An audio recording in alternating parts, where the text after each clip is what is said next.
Hi, David. How are you? Okay. Okay, well, I've got a question, and I thought that since you're doing all this great winter science programming that you could answer this. My question is, why do people always tell you never to stick your tongue to metal objects in the wintertime? Oh, there's a real good reason for that. Shall I show you? Yes. Let's do it. We're going to do an experiment. Yes. Metal object. Perfect. Metal object. We'll pretend that's the object. And it is an object. And here's a piece of wood. My tongue never sticks to wood outside on a cold day. I know when you're... Not that I've tried that or anything. When you're kissing a tree, that's okay. Well, so I'm going to wet... This is going to be your tongue. Okay. Oh, this boy. is going to be... I know, it's a little bigger than yours. Just a little. Okay, I'm wetting it now because your tongue is wet from the saliva in your mouth. Okay. So, I've got something here that will really cool this stuff, these objects down in a hurry. Okay, it's liquid nitrogen. It's much colder than you'll ever experience here on Earth. How cold is it? It's 196 degrees below zero, so I'm going to be real careful with this stuff. But I'm going to cool down this piece of metal really fast. Wow. Okay. Now, this metal is getting darn cold in a hurry.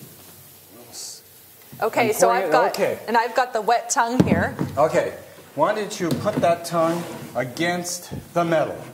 Did it stick? Yes. Oh yeah, it stick. Ew! I can feel it. Gosh, that must hurt. Okay. And your tongue is bumpy, just like this towel is kind of bumpy. And the reason for that is your tongue, with the moisture on your tongue, as soon as it hits the metal, it freezes to ice.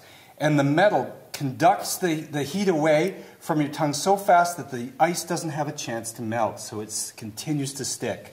Gotcha. Now, if we do the same thing with wood.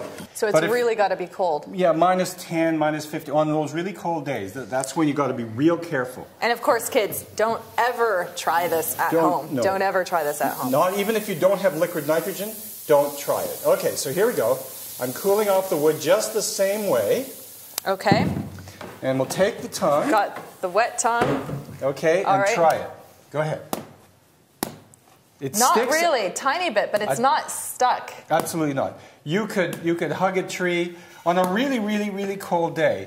You might have your tongue stick a little bit to the outside of the bark if you wanted to kiss your favorite tree, but then you could pull it off fairly easily. It wouldn't be, because the wood conducts heat away 100 times less quickly than the metal. Okay, so this conducting heat away, so the metal is stealing the heat out of your tongue. It's actually cooling your tongue down fast enough that the ice always stays. The saliva can freeze. That's right, and it forms this little ice block between your tongue and the metal. And you're actually frozen to the right. metal. And you could rip it off, but you rip the surface of your tongue off, and that really hurts. Okay, so if let's hypothetically say for some reason this were to happen, what would be the best thing to do then to unfreeze? You'd want to unfreeze or to melt that frozen saliva, right? Mm-hmm. So what would you do? Well, if you had a bottle of juice or something like that, you could pour on your tongue or something. Something that was warm that could melt that saliva or something like that. Yeah, or even water that was sort of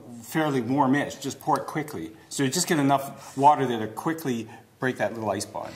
Wow, interesting. Mm-hmm. Okay, all kinds of winter science and a whole lot more going on here at the Ontario Science Centre.